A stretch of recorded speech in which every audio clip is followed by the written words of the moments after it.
l-attività tal-lejla grazzi tal-merħba mill-isbaħ li tajtu lill-Prim Ministru l-mexxej tal-Partit Laburista Robert Abela ġewwa l-Gżira.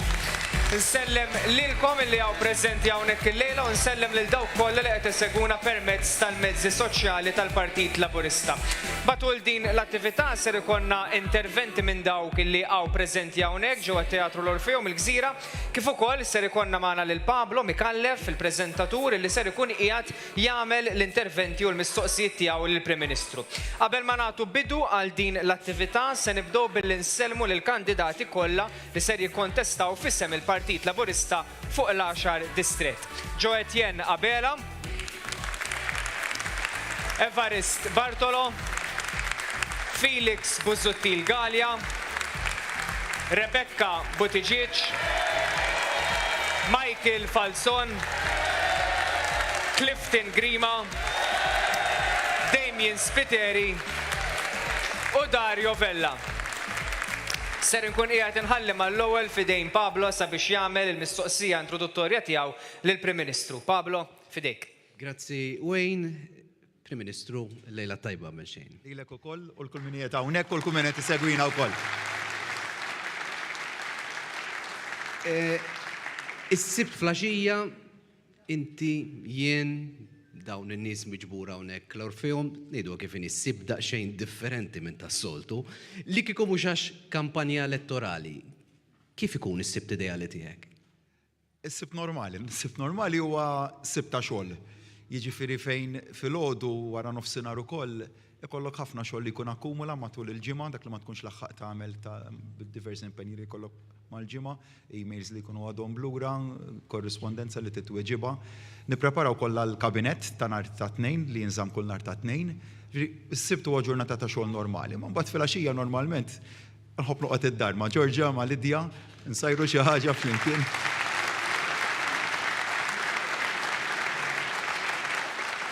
Dak naturalment huwa s-sibt meta ma nkunux f'kampanja x'waqt li qegħdin f'kampanja sal-lejla nibqgħu għaddejjin bl-attivitajiet sa tard bil-lejl. U kollu sabiħ mod differenti ta' kif tas-sibt tiltaqa' ma' ħafna nies ukoll, jiġifieri għandek dik l-esperjenza sabiħa. Dak hekk bażikament. Ħalli ħanieħdu l-ewwel interventi, ħalli mbagħad inkunu nistgħu nagħtu bidu għall-sezzjoni ta' mistoqsijiet.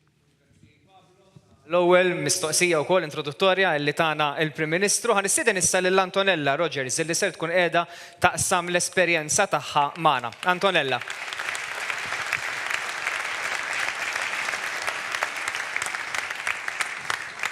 Nsellem lil kulħadd, jiena Antonella Rogers, għandi 40 sena u residenti San Ġiljan. Din hija l-ewwel darba li qed nitkellem f'avveniment politiku, nħoss li għandi nwassal messaġġ pożittiv. Żgur sa nibda billi nirringrazzja lill Partit Laburista li fi żminijiet diffiċli sibthom ta' spalla. Kienet dik it-telefonata fost ħafna telefonati minn membri tal-partit, ministri li ċemplulu qaluli aħna warajk u nawgurawlek fejqan ta' malajr.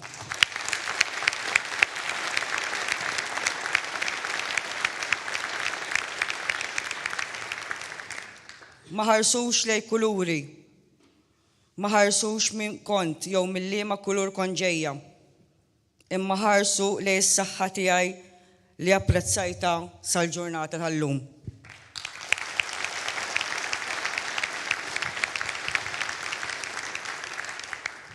Weġġajt ħafna meta kien hemm min uża l-kelma kanċer bħala ballun politiku, imma dan ħanħallih warajja għax illum rajt id-differenza bej partit u ieħor.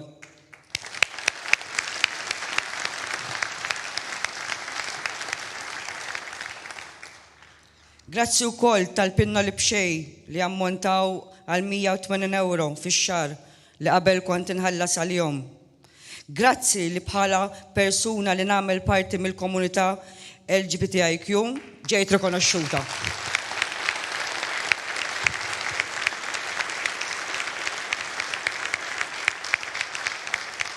Grazzi lil dawk li qaluli opportunista, għax illum edaw norikom li jien mhux opportunista, imma ex-nazzjonalista li se nivvota għall-ewwel darba il-Partit Laburista.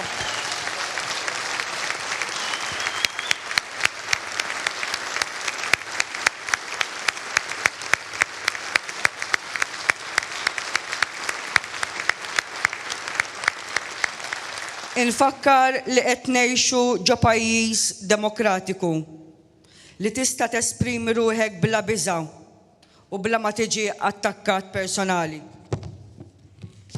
Grazzi tal-li kontu ta' widen mela ressaqnilkom il-proposta biex tgħinu liż-żgħażagħ bil-kanċer li sattuhom opportunità jixxudjarhom għax sabu bil-magħluqa ħabba l-polza tas-assigurazzjoni.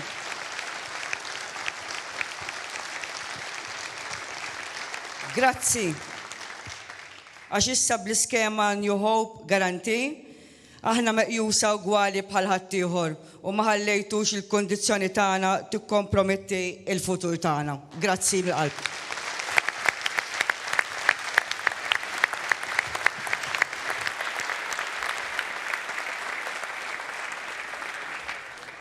Prim Ministru, risqin lejn l-aħħar ġimgħa tal-kampanja elettorali tista' tgħid li qegħdin fl-aħħar ġimgħa li issa l-aħħar attività tkun il-ħamis.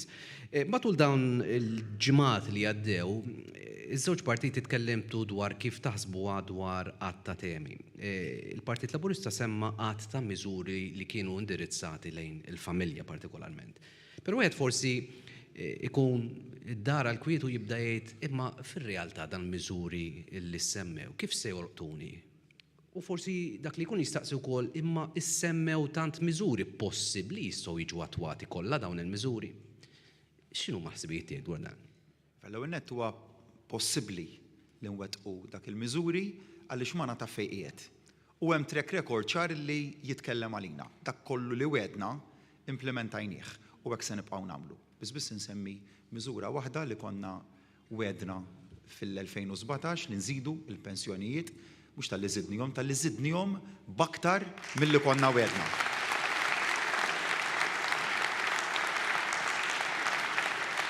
U darba jekk qed nitkellmu fuq il-pensjonijiet, iż-żieda li qed inwedu bħala proposta hija iktar minn dik li konna wedna fil-leġislatura li għaddiet.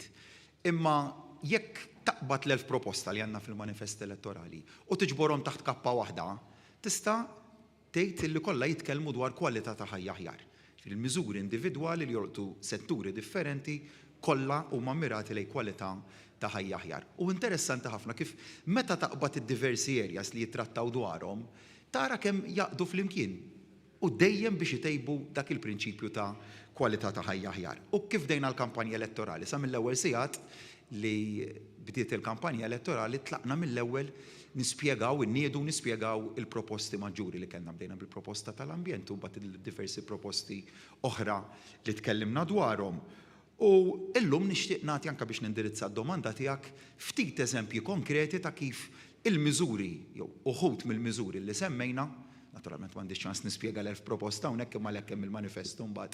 U f'dawn l-aħħar ġimgħat konna qegħdin nispjegaw individwalment id-diversi miżuri kif jolqtu individwalment lill-familji tagħna jew l-individwi.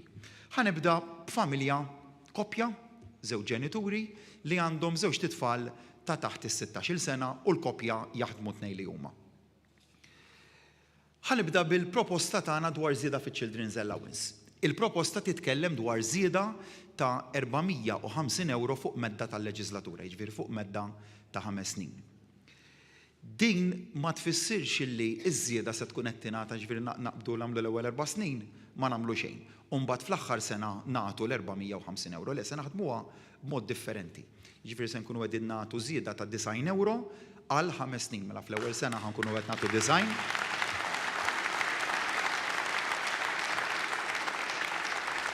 Iż-żieda se tkun l-ewwel sena ta' €90, it-tieni sena ħajkollok €90 fuq l-ewwel €90 li nkunu tajna, jiġifieri addizzjonali komparat mal-lum ta' €180, tielet sena design u design, ir-raba' sena design għal 4 darbiet, il-ħames sena design għal 5 darbiet. Mela, iż-żieda komplessiva mhix se tkun €450 fuq medda ta' 5 snin, imma fuq żewġ titfal qed nitkellmu fuq żieda komplessiva ma kkumparata mal-lum ta' €2700 fuq leġislatura.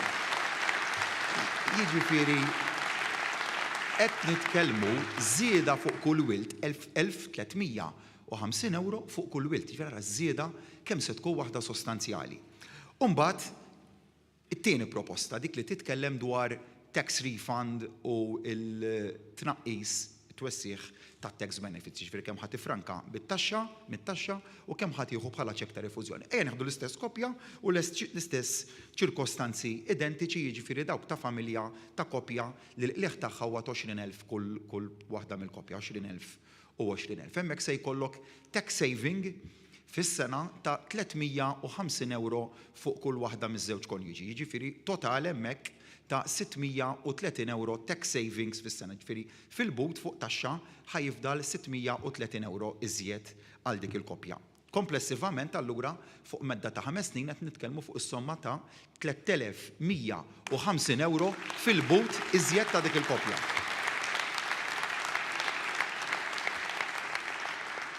Ejja nieħdu issa l-istess kopja l-in-work benefit. Se nkunu qegħdin ukoll nwessaw l-in-work benefit b'200 euro. U hemm ukoll se nużaw l-istess prinċipju illi użajna fil-Children's Allowance, fiż-żieda fil-Children's Allowance, mhux ħanħallu 4 snin jgħaddu u mbagħad ngħidu mar-raba' sena nintroduċu 200 euro. Le, se nkunu qed nagħmlu 50 euro żieda kull sena, mela fl-ewwel sena ħajkollok żieda twessieħ tal-in-work benefit b'50 euro, it-tieni sena 50 u 50, it-tielet sena 50, 50 u 50 żieda mela allura komplessivament niġu għas-somma ta' 200 euro żieda mar-raba' sena li jfisser li fuq żewġ titfal it-total ta' twessieħ tal-in-work benefit se jkun fuq żewġ titfal ta' 1,000 euro.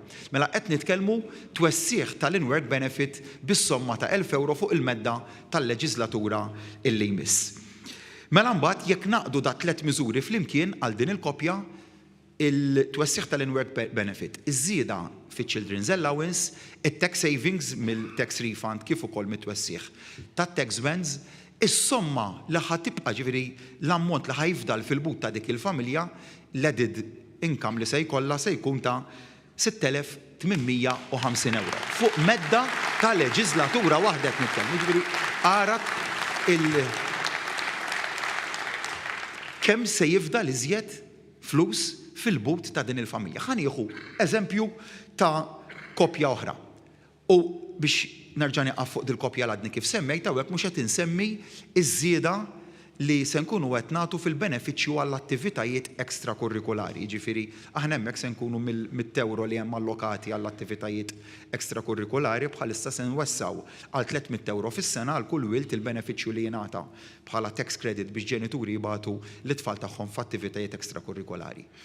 Neħdu eżempju ta' kopja oħra. Kopja li m'għandix tfal jew li tfal tagħha għandhom aktar minn 16 il-sena.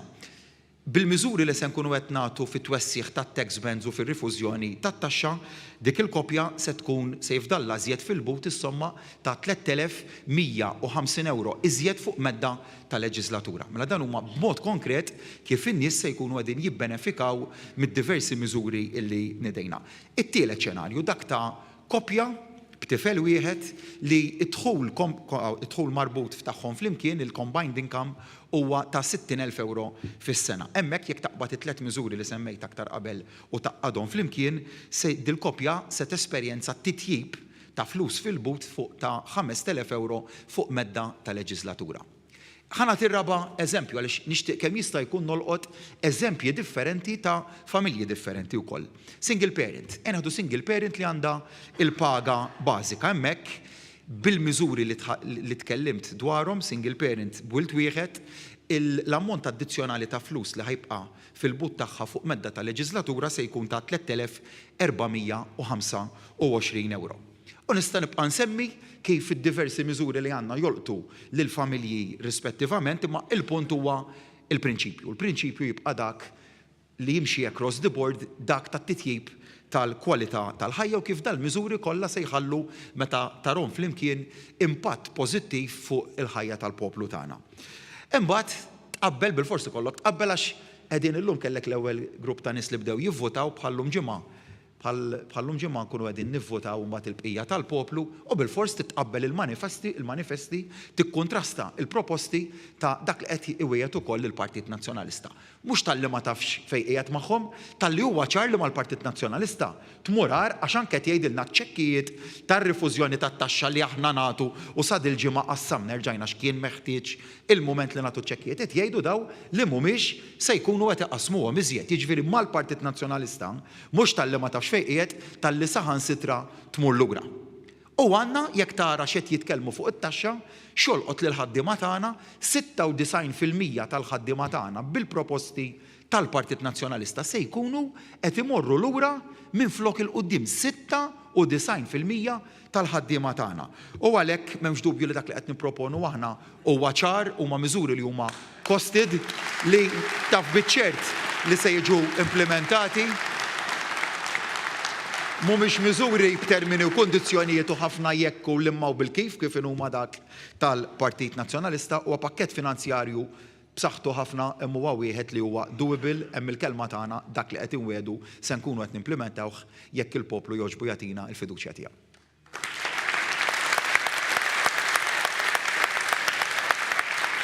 M'hemmx dubju li dawn huma proposti inizjattivi tajbin li la darba u jekk ikunu implementati se jħallu aktar flus fil-but. Però, Prim Ministru, preżentement hemm ħafna nies illi huma pjuttost inkwetati minħabba dak li jinsab għaddej fl-Ewropa, ftit il-bot minna, l-invażjoni tar-Russja fuq l-Ukrajna u hemm din il-biża' fost ħafna li dan jista' jkollu impatt negattiv fuq il-pajjiż, partikolarment f'dak li għandu x'jaqsam ma' prezzijiet li jistgħu jiġu milquta b'mod negattiv f'dak li għandu x'jaqsam ma' affarijiet li huma pjuttost essenzjali.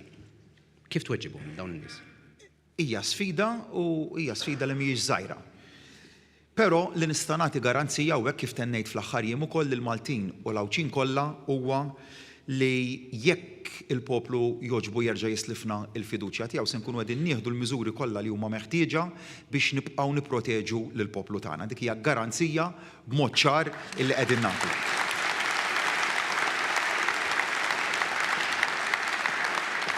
U hemm ukoll tidħol il-kwistjoni ta' track record li magħna ta' fejqiet. X'għamilna waqt pandemija għaliex jiena nara analoġija simili ħafna, sitwazzjoni simili ta' dak li kellna fl-ewwel xhur tal-pandemija. Ħa nitkellem dwar l-enerġija. U tafu x'qed jiġri bħalissa wkoll dwar l-enerġija, ma x'ġara wkoll waqt il-pandemija. Kellek prezzijiet tad-dawl illi splodew il fuq. Il-fuels bħalissa qed taraw il-prezz tad-diesel u l-petrol minn sqallija il fuq kif qiegħed. Minn €2.20 il-litru, jiġifieri kważi d-doppju ta' dak li huwa tagħna il fuq. Għandek pajjiżi li saħansitra jisbqu id-doppju tal-prezz li għandna f'pajjiżna.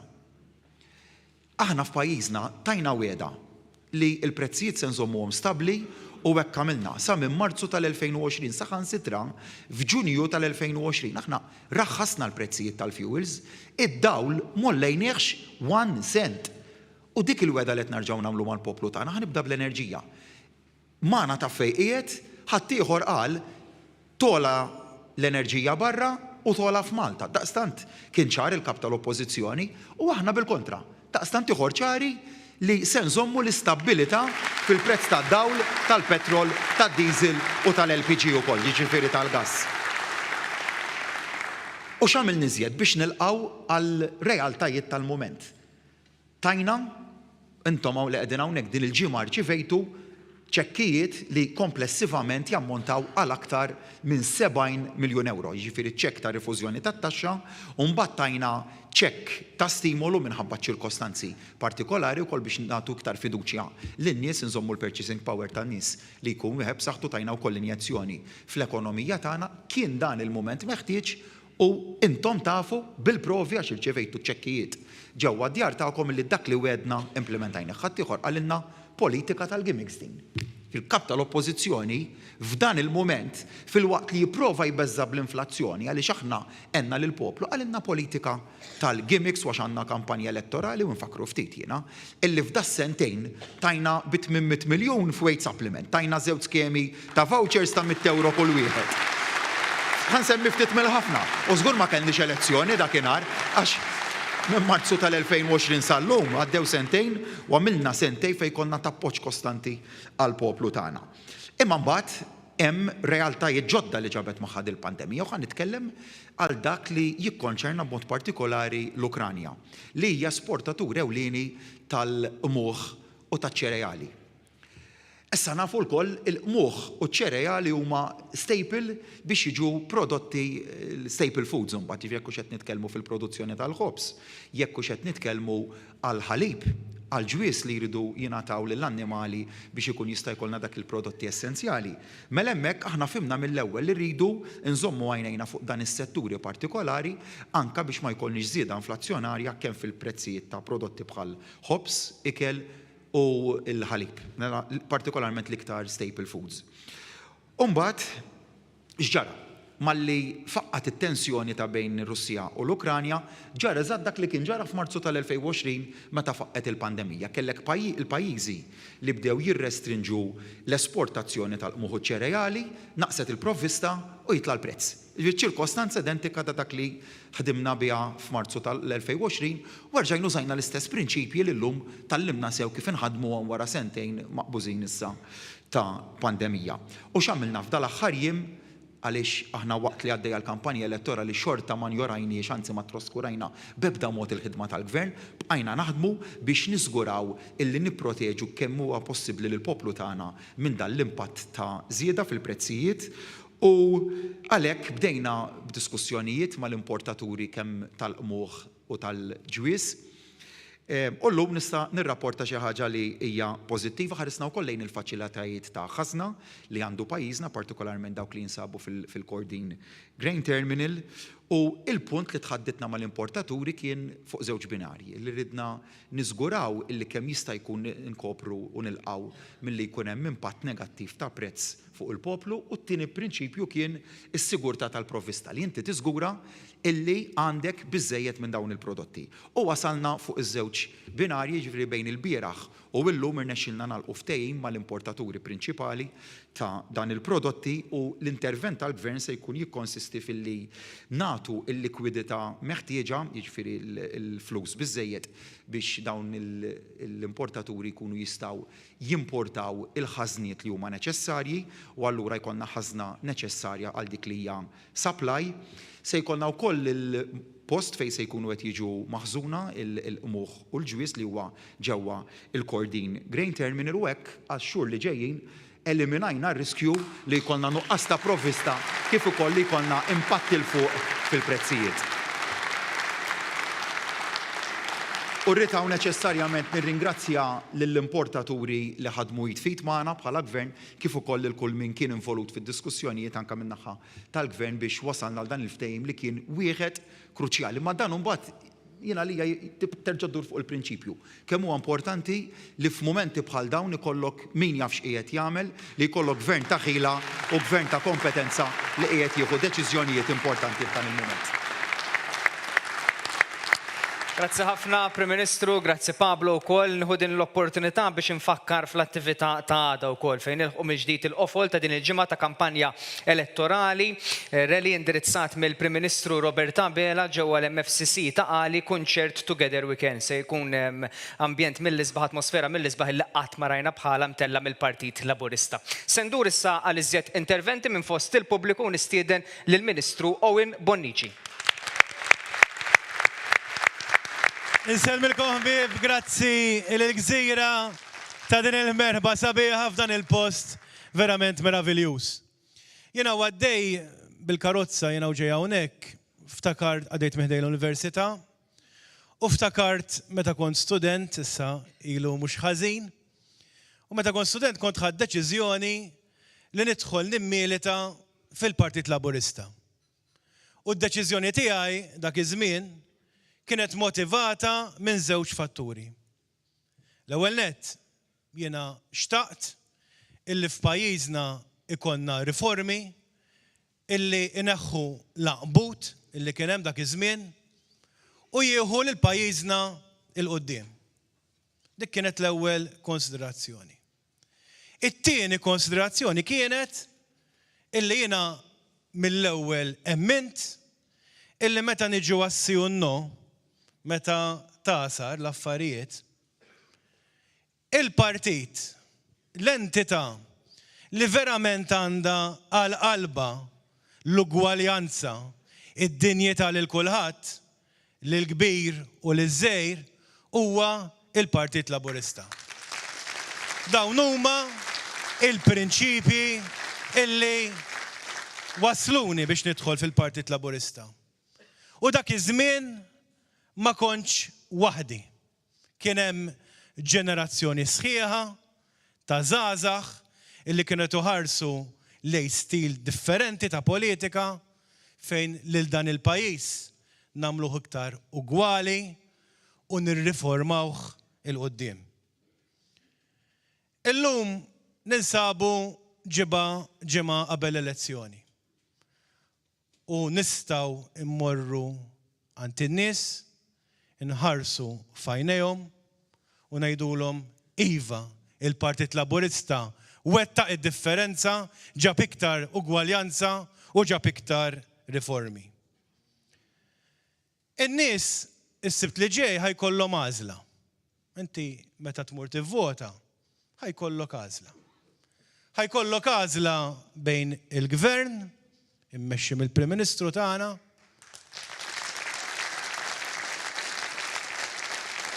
u min-naħa l-oħra l-oppożizzjoni. U l-oppożizzjoni kif nafu saret illum irriduċiet ruħha f'kummedja tal-iżbalji. Issa qabduha fuq it-trackless tram illi jekk murit xejn u ried kif għandna oppożizzjoni trackless.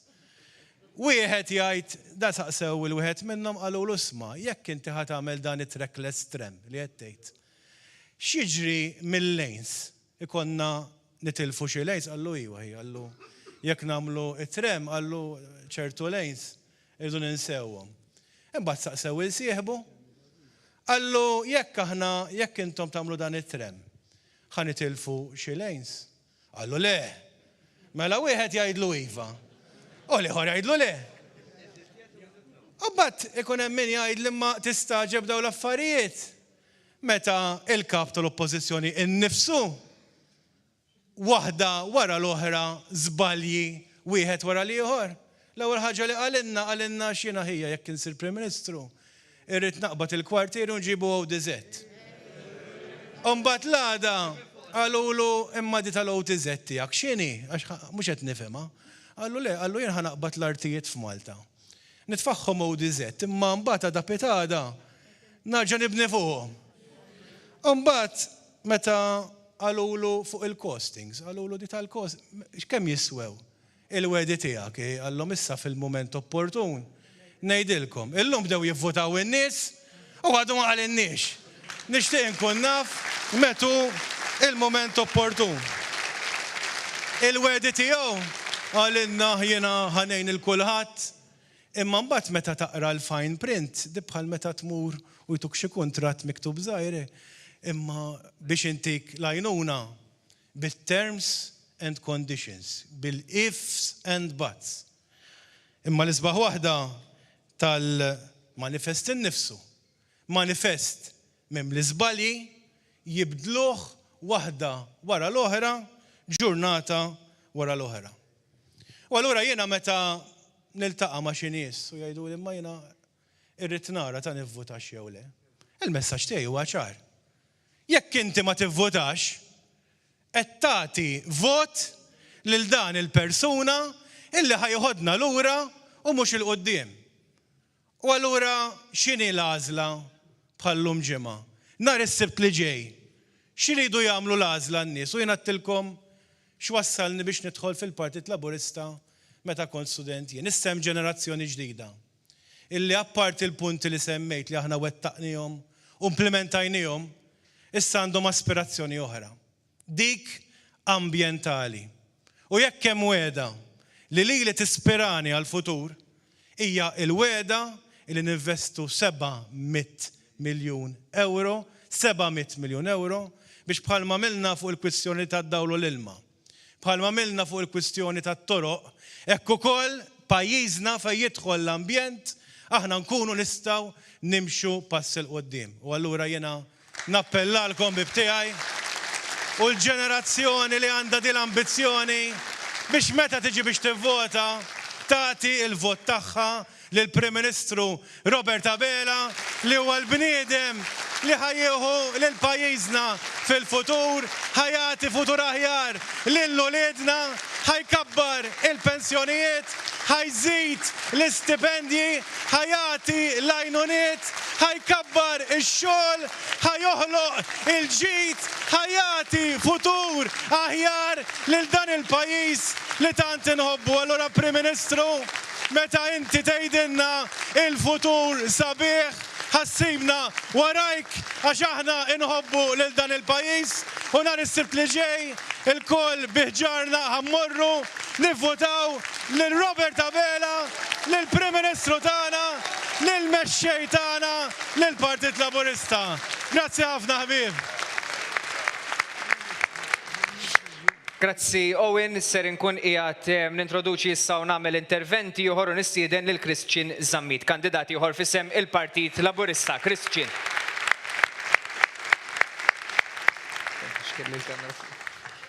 L-ewwel qed nibda biex ovvjament nirringrazzjakom ta' din il-merħba sabiħa fil-Gżira llejla.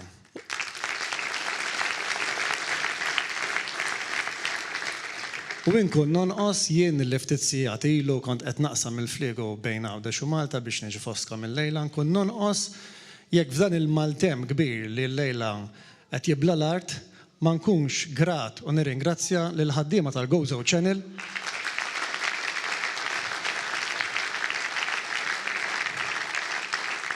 illi bħala ma jagħmel il-poplu Malti Wawċi fil-Maltem juri snienu u jibqgħu jirrendu servizz anke meta il-baħar ikun jibla l-art. Servizz essenzjali għalina l-Awċin biex żomna ikkonnettjati ma' Malta.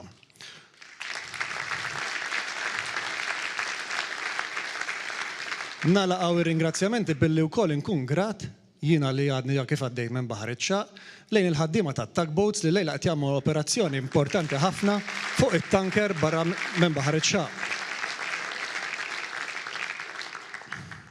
U f'dal Maltem kollu għaddew li jiena ġej fuq il-vapur għaddew li żewġ ħsibijiet li qed illejla naqsamhom mal-plateja u mal-udjenza fil-Gżira. U naħseb l-ewwel ħsieb huwa dan li aħna lilna l-politiċi involuti fil-politiċi u lilkom l-attivisti li ħafna minnkom issa illi ormai personalment narahom attivi fil-partit u fil-pajjiż dan l-aħħar 20 sena. Lilna l-politiċi u l-attivisti x'ġelna nidħlu għal commitments, issues, kwistjonijiet u mal-temp tal-politika. U x'intoqgħod taqsar l-istra maġġoranza tal-politiċi u attivisti jitlu fil-maltemp ħansejħulu hekk tal-politika għas sempliċi raġuni li jkunu jridu jġibu bidla. Bidla pożittiva għaċ-ċittadini tagħna, għal ħajja taċ-ċittadini tagħna. U aħna bħala Partit Laburista, membri ta' familja xellugija u progressiva. U karatteristika ewlenija tal-partiti xellugin u progressivi hija li ġib il-bidla. Aħna ma nibżgħux mill-bidla, aħna maħniex il-partit tal-status quo, aħna l-partit kif semma Owen tar-riformi. U x'm'għamilx riformi?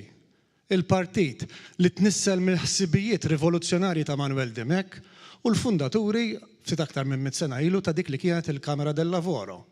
X'm'għamilx riformi dal-partit, ibda minn snin ilu l-vot lin-nisa sa issa l-vot lil dawk ta' 16-il sena.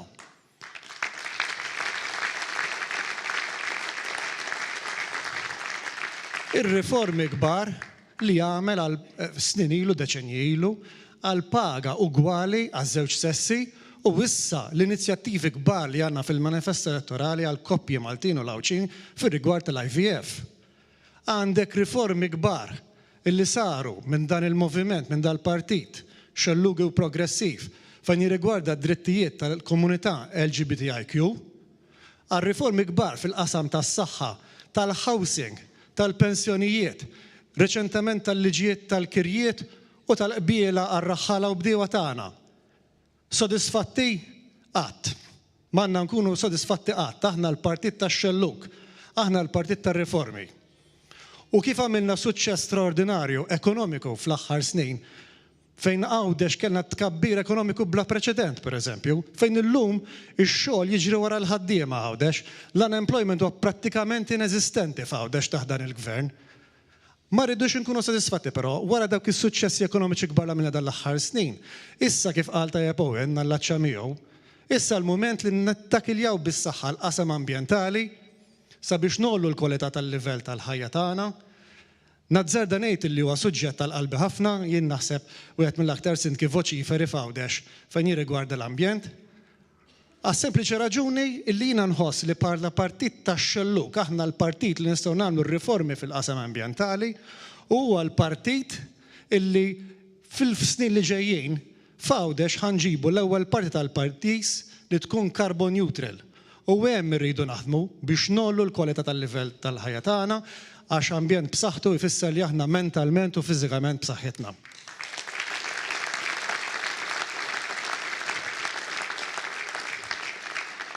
It-tieni ħsieb ovvjament nibda risaq l-konklużjoni għax il-ħin jaħrab. It-tieni ħsieb huwa marbut mal-maltemp ukoll. X'ma ffaċċjax maltemp f'dan l-aħħar sentejn Robert Tabela u t-tim tal-Gvern Laburista.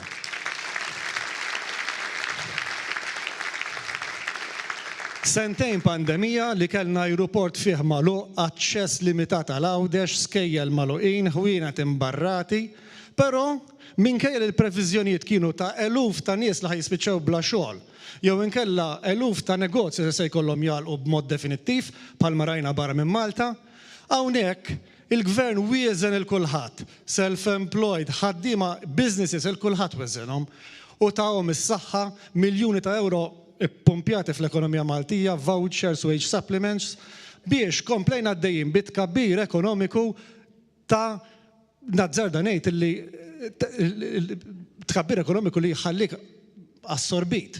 Għax laqqas fl-Unjoni Ewropea ma kien hemm dat tkabbir ekonomiku f'pajjiż partikolari. Pajjiż illi baqa' miex il-qoddim u se jkompli miex il-qoddim. Għaliex aħna se nkomplu fil-manifesto elettorali nwieżnu in-nisa tagħna b'child care center saqwa u aktar ta' servizz. Lill-istudenti tagħna bi stipendji aktar b'saħħithom, lill-pensjonanti, pensjonijiet li jibqgħu għaddejjin sena wara sena biżżieda. Wow, jiena kif qal tajjeb il-Prim Ministru, ġejja mal-tempat oħra u qegħdin diġà fija. U allura id-domanda tiegħi hija waħda, u d-domanda li naħseb li ħajamel kulħadd f'dawn il-jiem li ġejjin biex niddeċiedu ġiem oħra. Lil min se nafdaw fit-tmexxija tal-pajjiż 5 snin oħra, għal dal-5 li ġejjin. Il-Partit Nazzjonalista il-jom mifni biġlit intern, konfużjoni u djun u ċedoli, jew inkella partit u Prim Ministru li f'dal maltemp kien kaptan b'saħħtu u żamm il-bastiment għaddej u għaddej b'saħħtu. U jien nagħlaqgħu. Siġġimatilu l-Prim Ministru b'sorpriża stedinni biex nikkontesta għal din l-elezzjoni ġenerali. U din l-istedina ħanaddi issa fuq il-poplu Malti Wawċi. Ejja nistedinkom inkunu protagonisti biex ġiem oħra jkollna mill-ġdid Gvern Laburista ħalli l-futur ikun sabiħ. Nirringrazzjakom.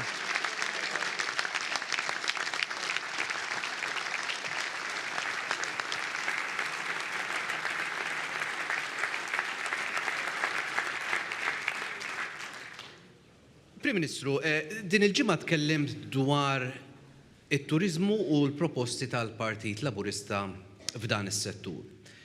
Però għat-turiżmu dejjem kienet importanti l-linja nazzjonali tal-ajru l-Air Malta. X'futur hemm għall-Air Malta? Hemm futur u kien għalhekk li numru ta' xhur ilu ħadna deċiżjoni strateġika bħala gvern illi nsalvaw l-Air Malta. Kellna pariri anka tekniċi li ma kienx possibbli li nsalvaw għal-Air Malta. Dawk irreżistejthom u tajt direzzjoni ċara illi aħna jrid ikollna l-linja nazzjonali tal-ajru li dik tkun l-Air Malta.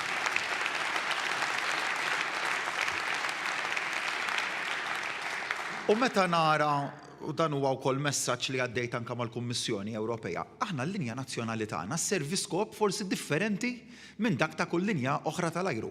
L-għanet minħabba u prinċipalment minħabba l-qagħda ġeografika tagħna aħna gżira fil-periferija tal-Mediterran.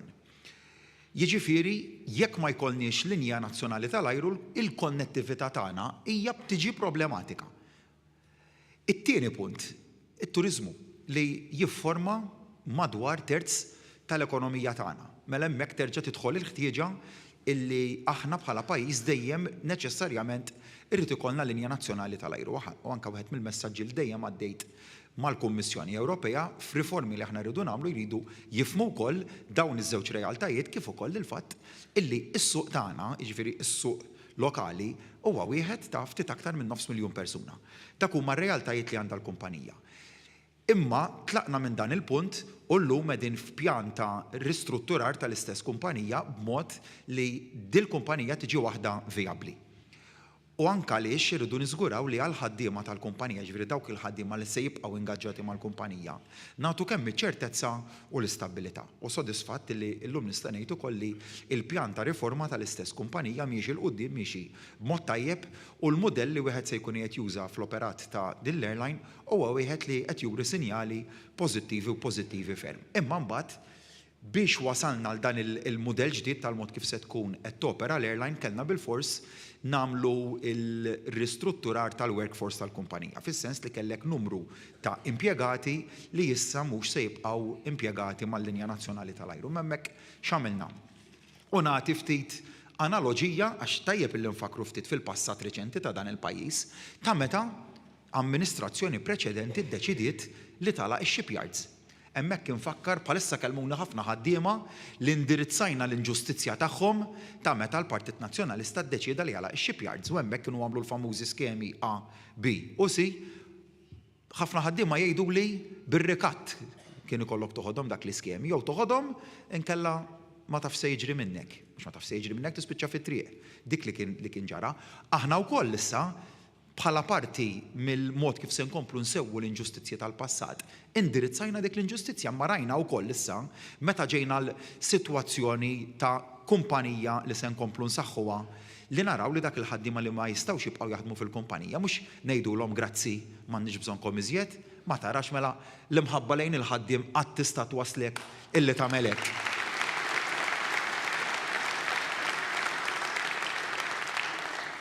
U xtajna u llum nixtieq nerġa' naċċenna għal dak li konna tkellimna dwaru l-Ministru Clyde Caruana u jien ftit tal-ġimgħa ilu. Tajna l-garanzija tax-xogħol. U mhux biss garanzija tax-xogħol, imma garanzija tax-xogħol fih dan entità tal-Gvern.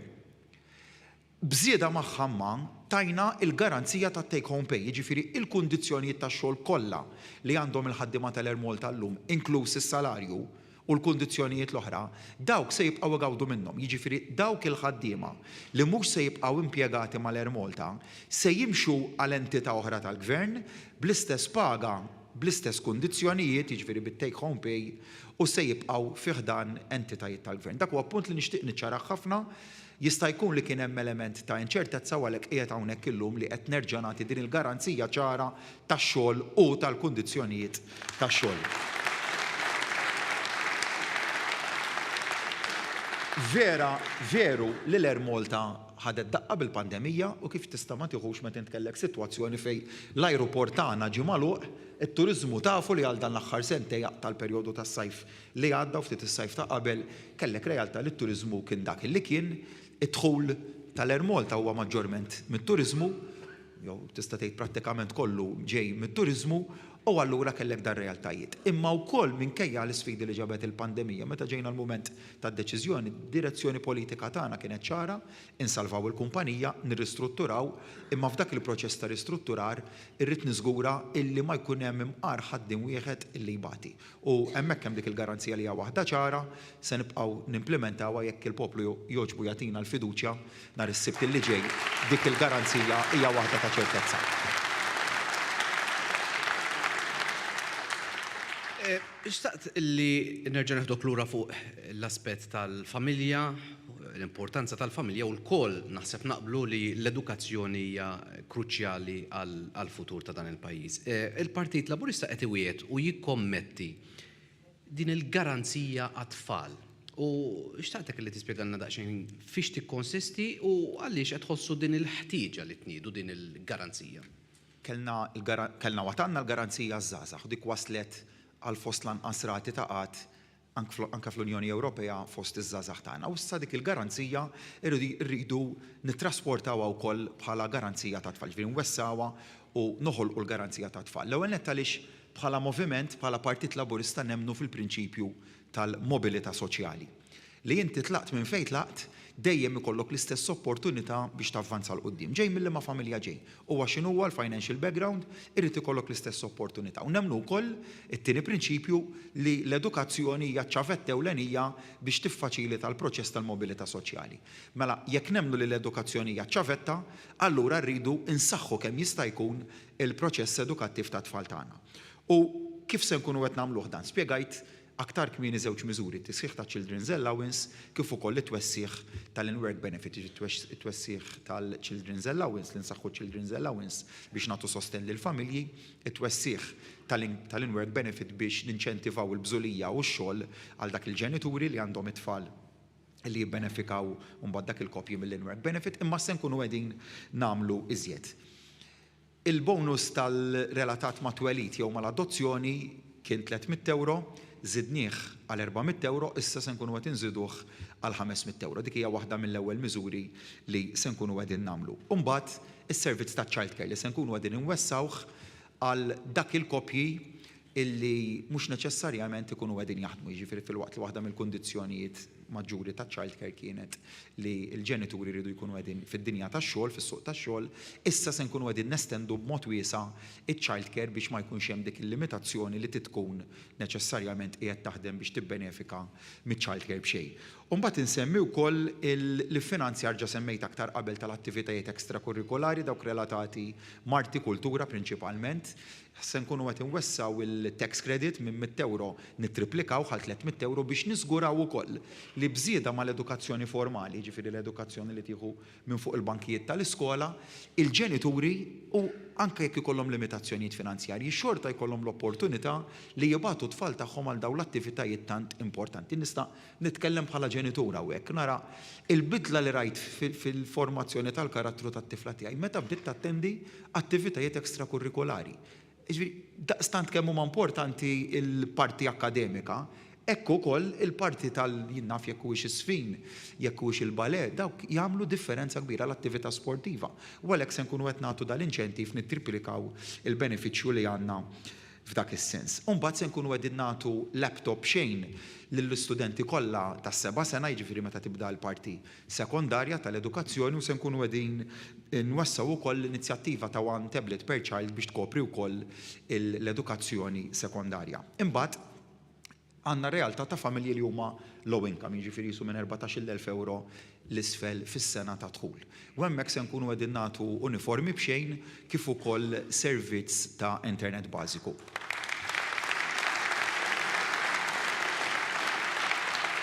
Imma mhux biss. Ħasra, almenu fil-fema tiegħi, li jkollok studenti li mal-età obbligatorja jieqfu. Imma jaf ikollok ċirkostanzi illi ma jħallux dik l-għażla u jkollok neċessarjament jafu jkunu diversi da' ċirkostanzi. U hemmhekk li daħħalna miżura oħra fejn se nkunu qegħdin nagħtu inċentiv ta' 500 euro għal 3 snin, jiġifieri total ta' 1,500 euro għal dak l-istudenti li jkomplu jistudjaw lil mill-età obbligatorja ta' 16-il sena. U hemmhekk il-format se jkun se nagħtu tax credit lill ġenituri ta' 500 euro fis-sena jekk il-żagħżugħ jew żagħżugħa ma jkunux għadhom qed jgħixu mal-ġenituri jieħdu dak il-500 euro għal 3 snin fil-forma ta' għotja diretta, jiġifieri jieħduhom bħala ħlas.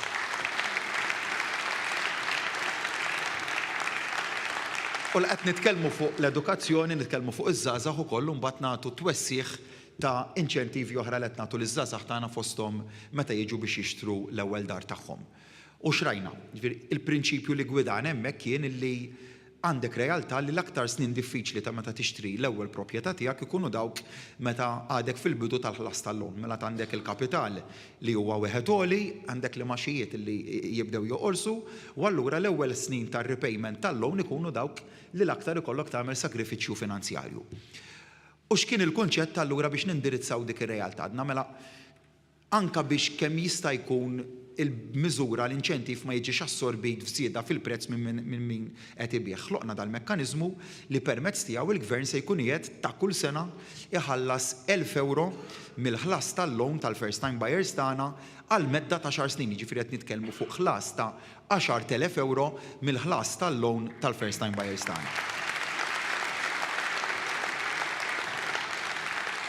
U din U din hija miżura li mhux minflok il-miżuri oħra li għandna l-first time buyers imma bżieda ma'. Ġifieri l-miżuri kollha li tajna ta' first time buyers jitraħħis fit-taxxa tal-boll sa 6,500 euro fuq ix-xiri tal-ewwel proprjetà.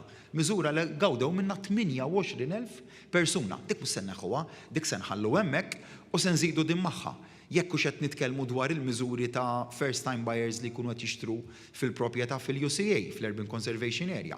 Hemmhekk qed nagħtu grant ta' 15,000 euro oħra jekk qed tixtri f'Malta ta' 30,000 euro jekk tkun qed tixtri f'Għawdex. Mhux waħda teskludi l-oħra, ma dejjem waħda tibni fuq l-oħra. U għalhekk dejjem imxejna bil-prinċipju tas-sostenibilità. U dil-miżura se nkunu jekk ningħataw il-fiduċja nhar is-Sibt illi ġej, mhux biss għall-kuntratti li qed iridu jiġu ma se noħdu din il-miżura lura għall-kuntratti li ġew ippubblikati mill-ewwel ta' Jannar ta' din is-sena.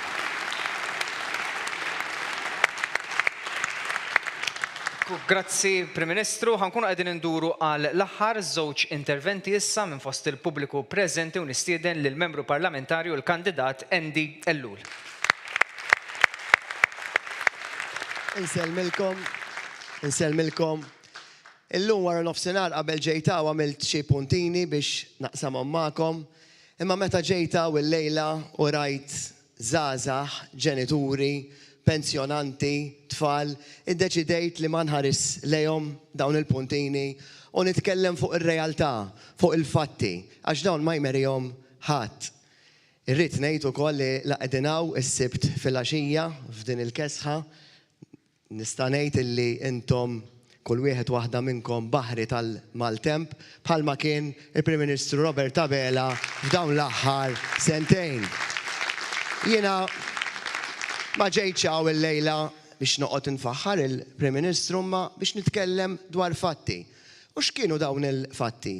Kenna Prim Ministru illi beda triq tiegħu b'kontestazzjoni ta' leadership illi f'sitwazzjonijiet oħra, f'partiti oħra, meta ġara hekk, inqasam il-partit tagħhom f'elf-biċċa. Aħna l-partit tal-Għaqda u r-riżultat kien illi kellna deputat Prim Ministru, Chris Fern, li minnaw insellimlu għax-xogħol li jagħmel, illi 8 feet mal-Prim Ministru ħadmu qatih dawn is-sentejn biex ir-riżultati huma dak li huma. U x'inhuma r-riżultati, ħbib tiegħi? Illum nitkellmu wara sentejn biss fuq il-legat ta' Robert Abela. Nitkellmu fuq l-anqas rata ta' qatt f'pajjiżna. Fuq l-ogħla numru ta' nies jaħdmu. Nitkellmu wkoll li fi żmien pandemija kellna l-ogħla rata ta' konvenji irreġistrati. L-ogħla rata ta' tkabbir ekonomiku previst mill-Unjoni Ewropea.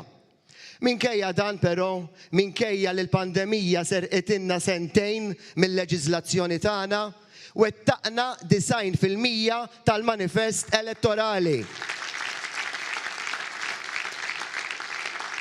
Ma waqafniex hemm, kellna wkoll dawk l-4 mini budgets. Apparti l-iskemi li ta' kuljum kienet toħroġ il-Malta Enterprise. F'dawn is-sentej ukoll ħbib tiegħi għamilna riforma kbira f'dak li għandu x'jaqsam ma' governanza. U llum nitkellmu fuq governanza moderna. Konna aħna l-gvern li biddilna s-sistema kif jinħatru il-ġudikanti, kif jinħatar il-Kummissarju tal-Pulizija, il-President tar-Repubblika, il-Prim Imħallef u ħafna sitwazzjonijiet oħra li issa llum nitkellmu fuq vera governanza u mhux governanza fuq il-karta biss. U għalfejn jiena bħala deputat u bħala kandidat ma rridx li nara l-Bernard Grech jieħu l-ġurament bħala Prim Ministru. Għaliex Bernard Grech irid joħodna fil-passat. U l-passat jien naqsmu magħkom għax niftakru ftit. Jien ma rridx gvern illi niftakar kien iqum il-Prim Ministru fil-għodu u jappunta Prim Imħallef jew imħallef il-min irid xi negozjant li mbagħad nafu x'ġara fil-qasam tal-governanza għax daw iridu jikkritikaw lilna tafux.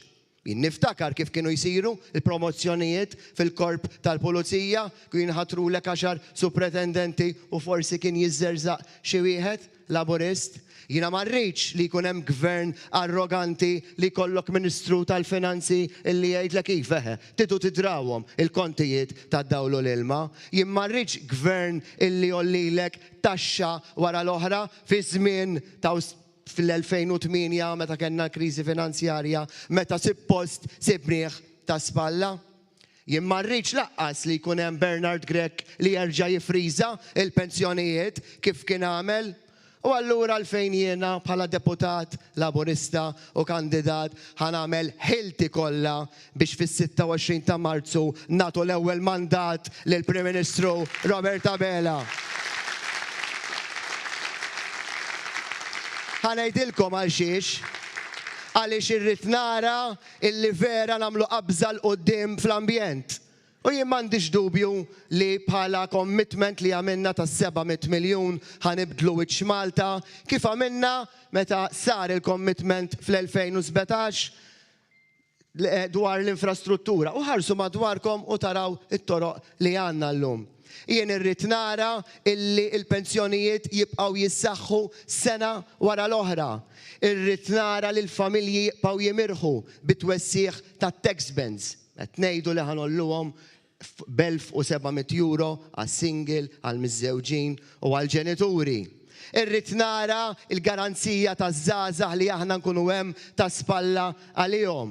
U tfal tagħna semmejna u hekk semmew sħabi wkoll il-Children's Allowance lotja tal-laptop, lotjiet tat-tablets. Irrid nara il-first time buyers jibqgħu jingħataw l-inċentivi li ma kenniex aħna meta konna żgħar. Illum tifranka biss 6,500 euro fuq boll. Tingħata grants ta' 15,000 euro f'Malta jekk tixtri Malta jew 30,000 euro jekk tixtri f'Għawdex. Saħansitra tingħata rifużjoni ta' 54,000 vet meta tagħmel restawr.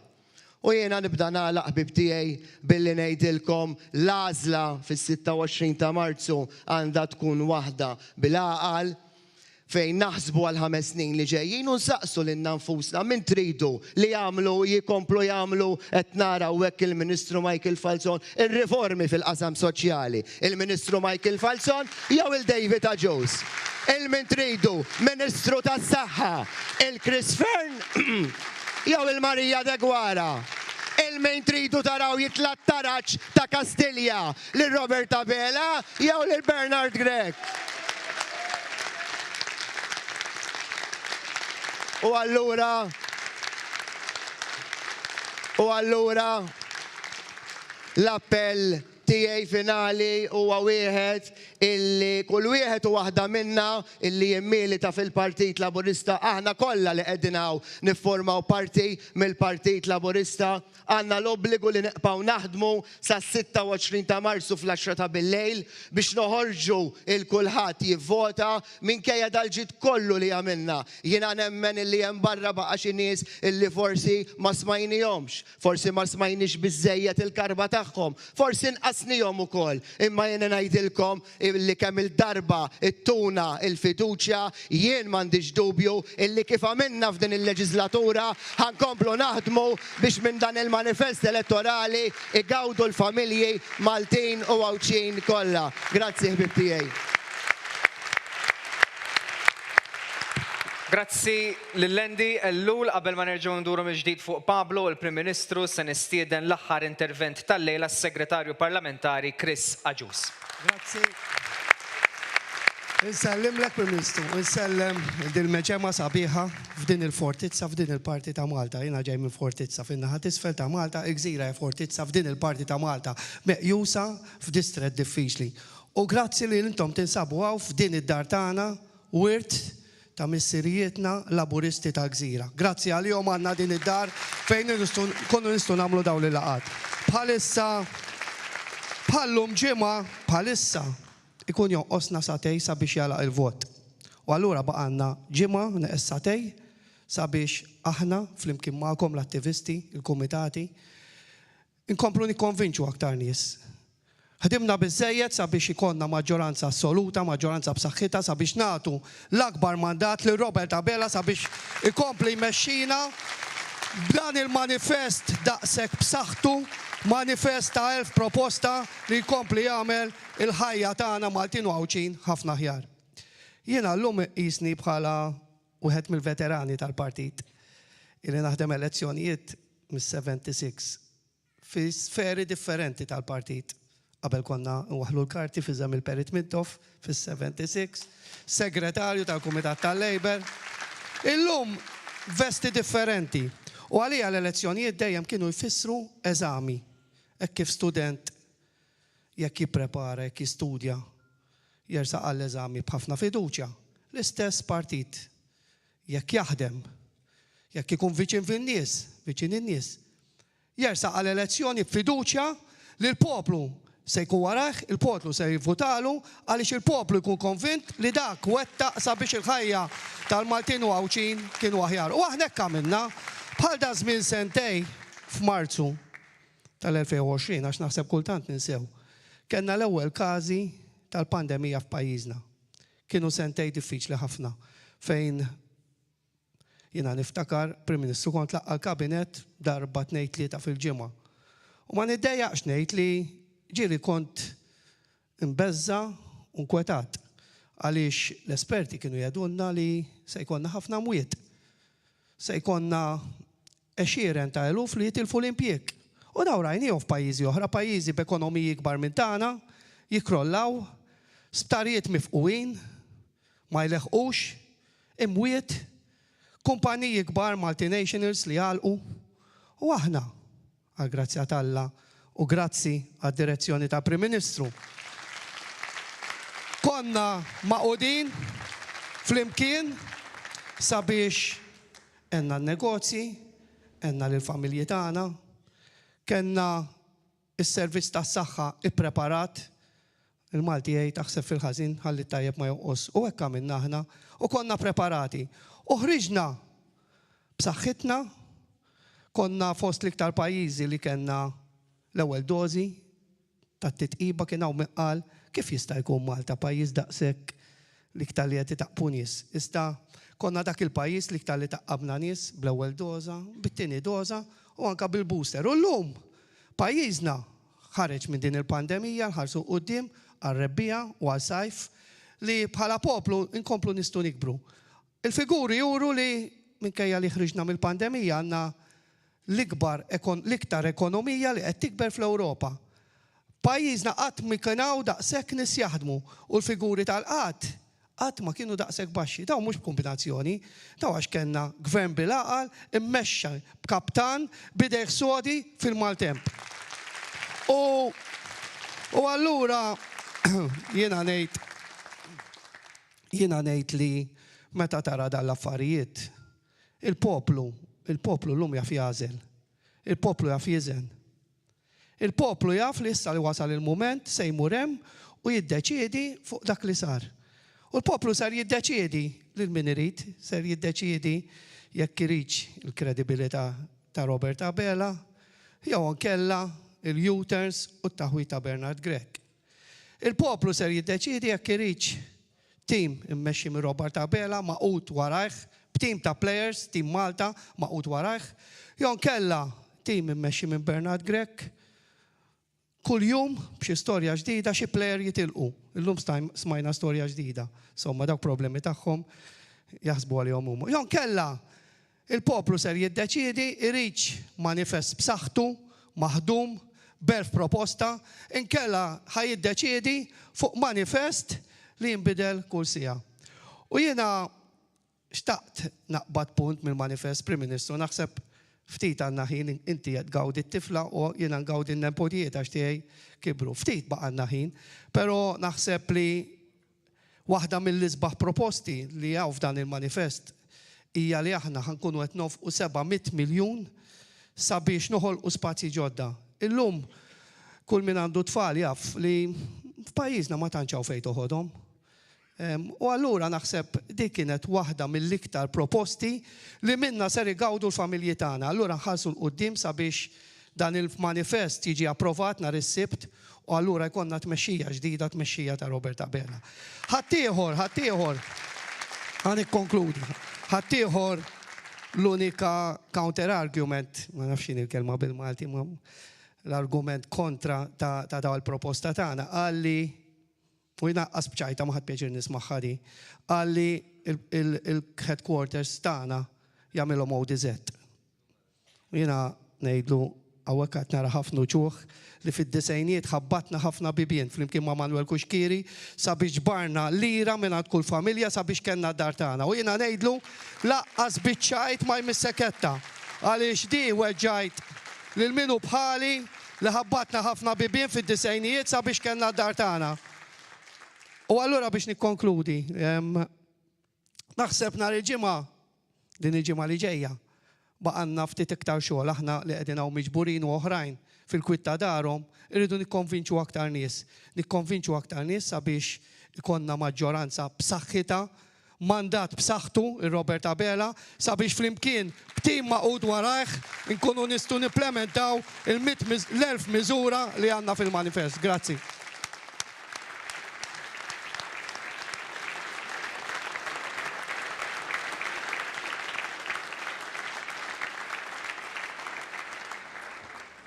Prim Ministru, l-ambjent u Malta jisbaħ, dawn kienu żewġ pilastri li fuqhom il-Partit Laburista tkellem ħafna matul din il-kampanja, però naħseb tifhem li qegħdin il-Gżira u residenti f'din iż-żona jgħidulek illi f'dawn l-aħħar snin raw ħafna pressjoni.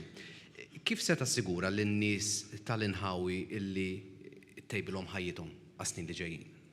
Għadu kif semmiħ Chris sissa l-akbar proġett ambjentali fejn se nkunu qed ninvestu 700 miljun euro fuq medda ta' 7 snin biex nagħtu l-ħajja lill-prijorità ġdida ta' dan il-pajjiż li hija s-settur ambjentali. Nifhem li fil-passat kien hemm prijoritajiet oħrajn, ekonomija li ridna nerġgħu nqajmuha, suq tax-xogħol li ridna nsaħħuh kemm nifilħu, għaliex imbagħad ir-realtà l-oħra hija li jekk ma jkollokx bażi finanzjarja tajba inutli titħadded dwar dal-proġetti għax ma jkollokx is-sosten finanzjarju biex tagħmilhom, dak irnexxilna nagħmluh b'ħafna ħidma bil-għaqal tul medda ta' snin, issa qegħdin naraw li l-prijorità ġdida ta' dan il-poplu tal-pajjiż għandha tkun dik ambjentali. Ma terġa' taqqat mal-prinċipju li tlaqt bih fl-ewwel parti tad-diskursa ta' tagħna, il-kwalità ta' ħajja aħjar.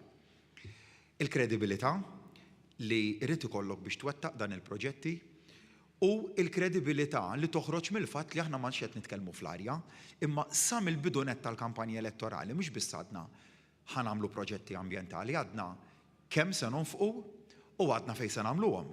Ġifieri jekk insemmi l-proġett ta' Birkirkare, jekk insemmi l-proġett ta' Santa Venera, jekk insemmi dak tant sabiħ ta' Triq Sant'Anna, jekk insemmi tar-Rabat Għawdex, ta' Bormla fej kella ssir l-AUM l-estensjoni tal-AUM, hemm diversi li identifikajnihom wieħed. Kemm se nkunu qegħdin nonfqu u t-timeline li fih se nkunu qed inwettqu. Jiġifieri qed nitkellmu fuq medda ta' 7 snin li mbagħad bżieda ma' dal-proġetti li identifikajna se naqdu oħrajn magħhom bil-kunċett ta' Urban Green Reclamation, jiġifieri li aħna binjiet li diġà jeżistu jew fabbriki li diġà jeżistu, nagħti l-eżempju ta' kif ġa ħaddimna dal-prinċipju f'Taqali fil-Park Nazzjonali fejn kellek fabbrika tal-konkrit dilapidata kien jintrema l-iskar tal-kostruzzjoni fiha. Ħadniha lura u llum issa se nkunu qed ninawguraw daqt it-tielet fażi tal-Park Nazzjonali ta' Taqali u tar proġett li huwa meravilja l-ġimgħa l-għaddiet inawgurajna t-tieni fażi ta' dan il-proġett. Nixtieqkom tmorru il-Park Nazzjonali ta' Taqali għaliex affaxxinanti dal-proġett, huwa verament sabiħ. U fejn tista' tara anke il-mod kif ġie diżinjat huwa mod sempliċi ta' kif tista' tgawdi l-ħin ta' rilassament mal-familja, mal-ħbieb, mat-tfal.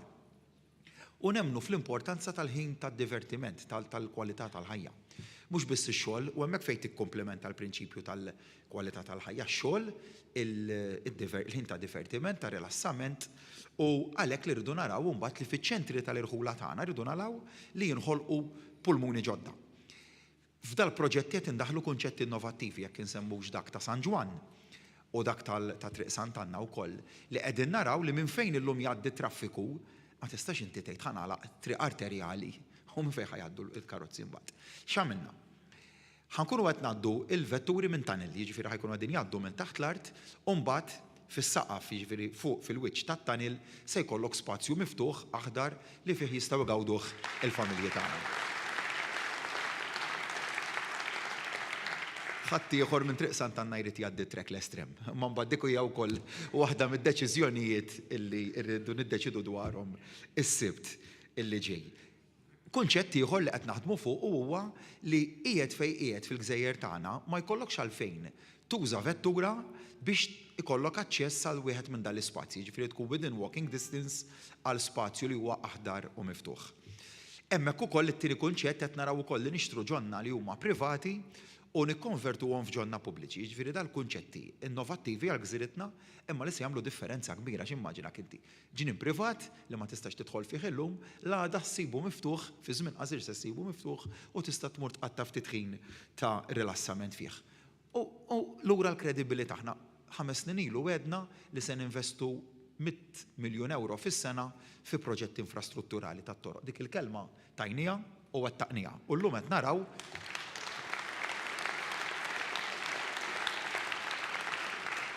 naraw kif minkejja li kellna pandemija u din kienet oħra mid-deċiżjonijiet strateġiċi li kellna nieħdu f'Marzu tal-2020.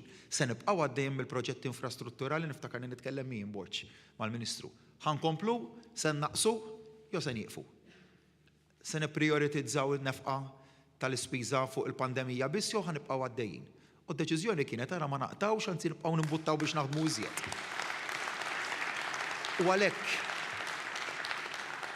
U għalhekk illi għandna l-kredibilità li wettquhom ukoll tal-proġetti u għandna l-kredibilità mbagħad ukoll fil-proġetti ambjentali. Insemmi tnejn hawnhekk, insemmi l-Park Nazzjonali ta' Taqali dak li għadni kif semmejt issa. Insemmi l-proġett tal-AUM fejn kellek l-art ta' Żonqor kif ukoll l-art ta' Bormla illi ġew liberati favur il-komunità, l-art ta' Żonqor se tkun qed tingħata lura lir-residenti ta' Witilajn, l-art ta' Bormla se tingħata lura lir-residenti ta' Bormla. Imma l-residenti ta' Bormla wkoll se nimxu lejn wieħed minn dal-proġetti ambjentali li għadni kif semmejt. Ġifri fejn kellu jsir id-dormitorju tal-AUM, mhux biss se jingħata lura lin-nies imma li ħanaħdmu huwa b'underground car park biex jakkomoda l-bżonnijiet ta' parkeġġ tar-residenti kif ukoll ta' nies li jkollhom bżonn jipparkjaw f'dawk l-inħawi u mbagħad fuq tal-parkeġġ se jkollna l-istess spazju aħdar miftuħ siġar bankijiet fejn wieħed jista' jirrilassa u hemmhekk ukoll dal-kunċetti li qed nitkellmu dwarhom diġà qed nitkellmu dwar kif fil-prattika se nkunu qegħdin nimplementawhom.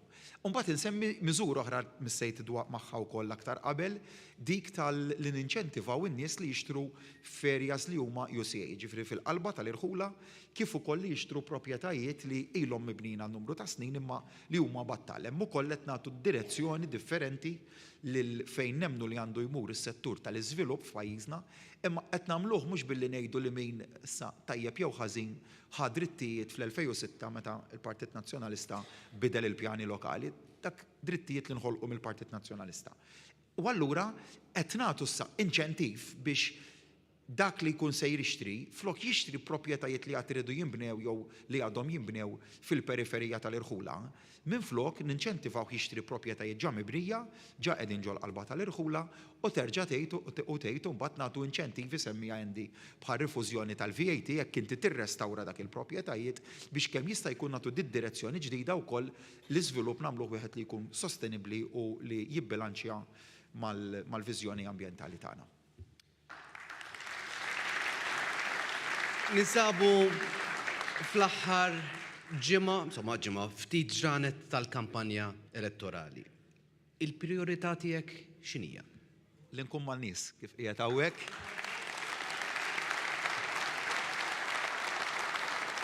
U nistqar magħkom l-isbaħ esperjenza ta' waqt il-kampanja hija meta nagħmel il-home visits. Dik nieħu pjaċir wis illi tidħol fid-djar tan-nies u tesperjenza ir-realtajiet ta' dak li qed jgħix il-poplu tagħna. Ġifier mill-pensjonanti tagħna, ġenituri, single parents, nies li għandhom diżabilità. Id-diversi sferi tal-ħajja tagħna. Jekk morniex għawdex f'dar arkam tara r-realtajiet ta' kemm għandna nies dedikati li jaħdmu fis-settur tad-diżabilità.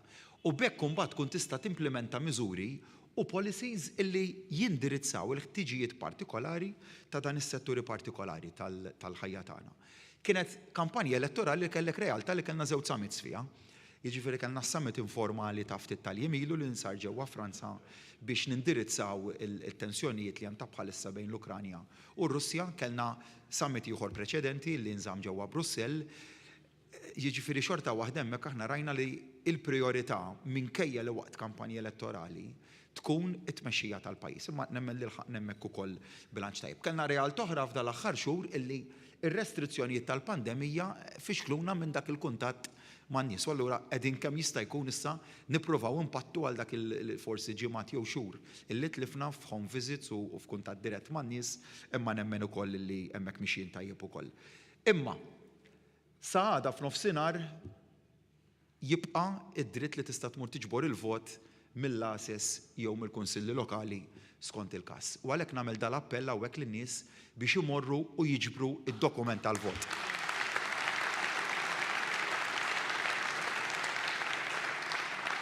Kemm tkellimna dwar miżuri lejla u ħadd pjaċir vera nitħaddet magħkom dwar id-diversi miżuri, hemm 1000 proposta fil-manifest elettorali tagħna, ma dak l-1000 proposta biex isiru miżuri ta' realtà tridu tivvutaw għalihom b'dak id-dokument tal-vot.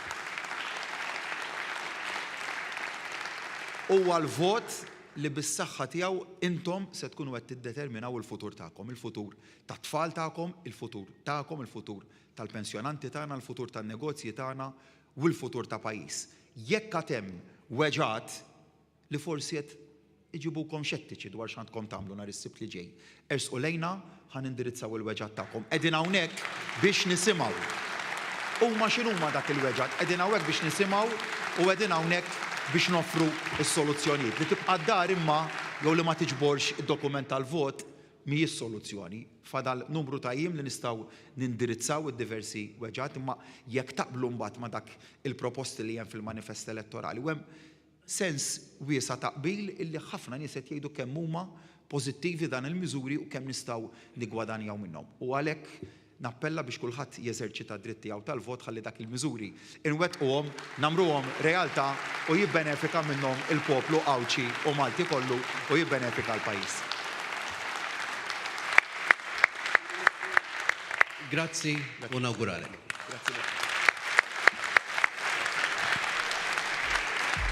Grazzi Pablo, grazzi lill-Prim Ministru, grazzi lil daw kollha li għaddew l-interventi tagħhom illejla ġewwa Teatru Orfeum il-Gżira. Grazzi lilkom illi naqgħodtu hawnhekk magħna u lilkom illi segwejtuna permezz tal-mezzi soċjali tal-Partit Laburista. Infakrukom fir-rally ta' għada indirizzat mill-Prim Ministru Robert Abela fit-3 ġewwa l-MFCC ta' Qali, spettaklu mill-isbaħ li qatt ma rajtu bħalu qabel. Grazzi, insellmilkom u l-lejl tajjeb.